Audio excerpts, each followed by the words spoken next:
And welcome everybody, it's Dan. Hope you're well today. So welcome to the show. Not done one of these for a while, so we thought we should actually do one. We're going to talk about marketing. We're going to talk about email marketing. Obviously, it's one of the things that we provide for our clients, and we're pretty good at it too. And obviously, we do our own emails. We started doing our own emails back even before emails were a thing. I mean, goodness me, when I was in college back in the 90s, goodness me.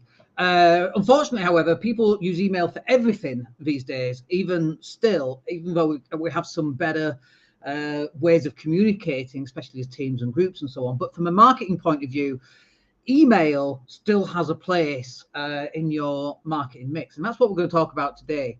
Because some people kind of write it off a little bit, and they kind of talk about not using email, just going pure social media, pure ads. They talk about pure video content, and that's it.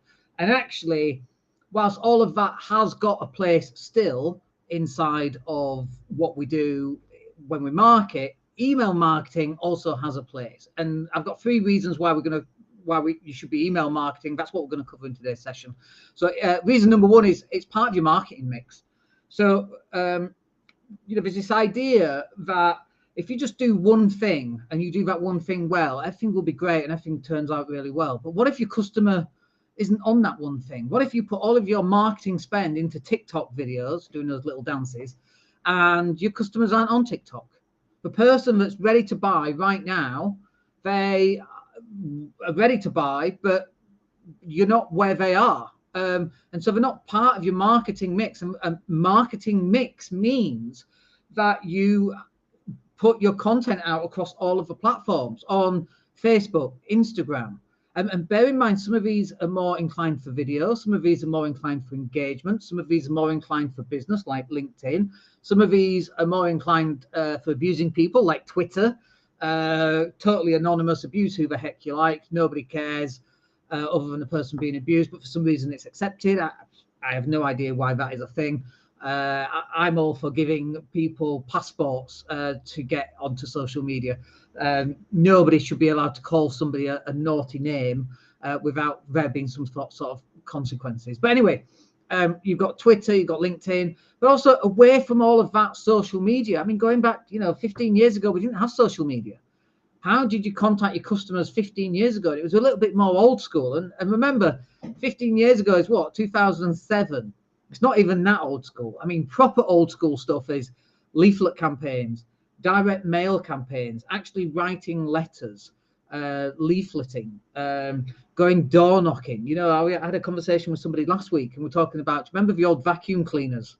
And I'd have to go door knocking, and they'd vacuum a little bit of your front room, wouldn't they? And leave a really clean bit, and everything else would be dirty. And then they'd have to buy because your carpet looked so clean on that one little bit. But that's really old school. But kind of middle old school is going back to email. And, I'm of a certain age now, 50, where, I read emails. I still read emails, and I subscribe to people's emails. And I also unsubscribe as well. And we have, when we send an email out, we get people unsubscribing too. But that's okay. If they're unsubscribing, it means that they're not for you, or that message, or for whatever it was. And so you need a little bit more conscious effort about your emails that you're going to send out, so that you're not just going to get a lot of unsubscribed, and that people actually do reply. Like one of my very first emails when you joined my my main mailing list, and we've got like 2 years worth of emails that go out every 11 days. Okay, not every email every 11 days, but we have one email that goes out every 11 days or so for about 2 years. And one of the very first emails is, can you hit reply just to make sure I know that you're receiving this email? And the reason why we do that is to stop the initial email going into their spam filter effectively. Because if they hit reply, it means it's not spam. It means that they've engaged with it. And getting engagement straight off the bat is really important. But the next reason then is reach customers wherever they happen to be. And this is what we're kind of alluding to before. They might not be on TikTok. They might not be on Instagram. They might not even be on Facebook or on LinkedIn or on Twitter. They might not do any social media whatsoever. And I'm definitely trying to cut down on the amount of social media that I do, which means I'm not getting advertisements hitting my eyeballs as much because I'm not on Facebook. So how do those advertisers get in touch with me? Well, the whole point here is that you should be emailing them. And if again, it forms part of that marketing mix. These two are inextricably connected. It's part of your marketing mix, and it's about reaching your customers wherever they are. And in marketing speak, we say fish where the fish are. Well, where are your customers? Where's the fish? Where are your customers hanging out? Which pond? It might not be the TikTok pond, might not be the Instagram pond. It might be a little bit more old school, and they might be on emails. We just sent an email out for a client last week, by the way, and we got, I think it was a 48 or maybe a 42%, I forget, a 48 or 42% open rate on emails. Now, this is their list. We're not responsible for their list. They've created this list, very responsive email list. We just happened to write the email and invite them to some networking events and that kind of thing. But we've got a great response, loads of click-throughs, loads of opens, wonderful. On my email list, we're talking 22, 23%, which is still pretty good, you know, in 2022. Open rates for emails are lower, okay? But if someone sees an email and they know it's from you, there's a good chance that they're going to open it. As long as you're not spamming them with irrelevant stuff. There's a little thing going on right now in Facebook groups, I don't know if you've noticed, where they use the @everyone, and everybody who's in that group gets a message, and they just use it to spam people. It's like every time someone does that, I unsubscribe from that group and leave the group. And so if you're going to spam people, that's really not going to work for you. But getting them wherever they happen to be. First thing on the morning, when they're brushing their teeth, do you think people are checking emails? When they're reading breakfast, when they're sat on the pot? Like, do you think people are reading emails? I certainly think people are reading emails. We're sat on the tube, we're getting through their emails. People do read them. And, you know, one of the things we're testing right now ourselves is long form copy. And we're writing a lot of long form copy on social media. And we get much better engagement from that. Whereas things like videos, we don't get as much engagement. But depending on what the video is, we actually get a lot more action rather than just engagement, if that makes sense. But again, this is down to having a marketing mix. Not everybody wants to watch a video. Like I don't consume videos on my mobile phone. I consume videos sat here on my dual screen setup, and I'm on YouTube, and I make a purposeful effort to consume other people's content because I want to see what's working for them and see how they do it and see the little hints and tips and that kind of thing. But again, not everybody's watching videos. Some people just prefer to open an email on their mobile device while they're sat in a taxi or sat at the pub waiting for a mate or whatever. I don't know what people are doing. And it's not down to me to know what people are doing. It's just down to me to be able to be where people are. Fish where the fish are. And then finally on email stuff, I mean, you know, people say, oh, email's dead. It's 2022. Everyone's on social media. And you're right, everyone is on social media, but they're not reading your message. They're not reading it because less than 7% of everything you put out on social media is being seen by your audience. You've got 5,000 friends on Facebook, which is the limit, which is a bit odd because it's been that limit for ages, hasn't it? At least 5 or 6 years.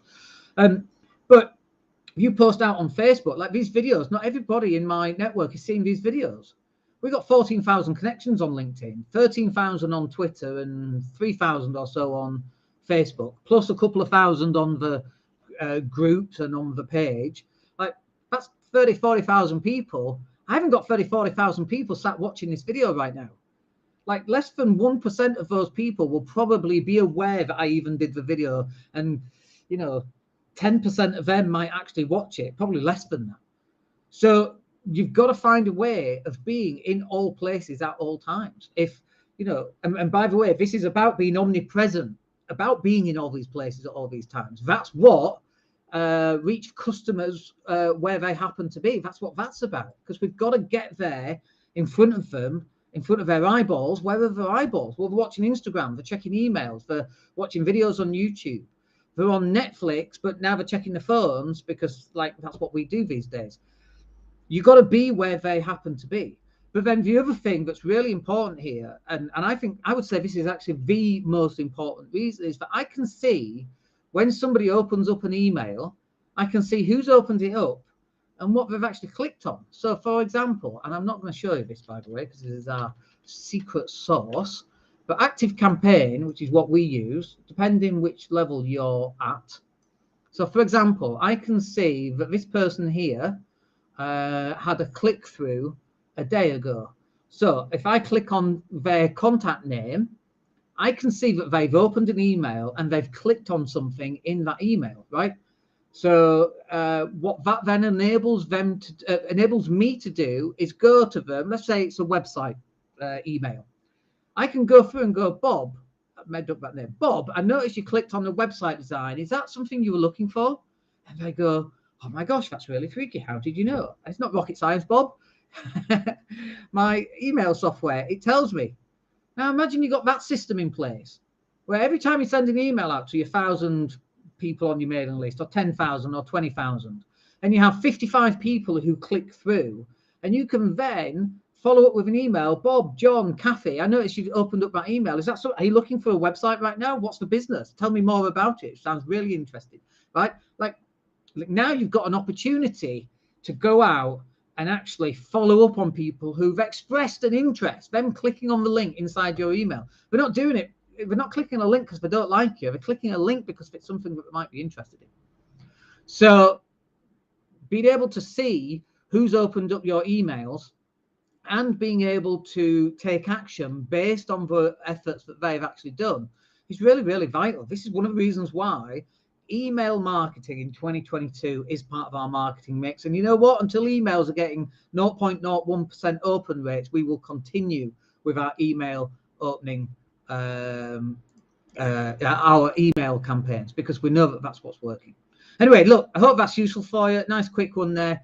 We'll catch up with you on the next one, whenever that may be. Hope you have a wicked day. Speak soon.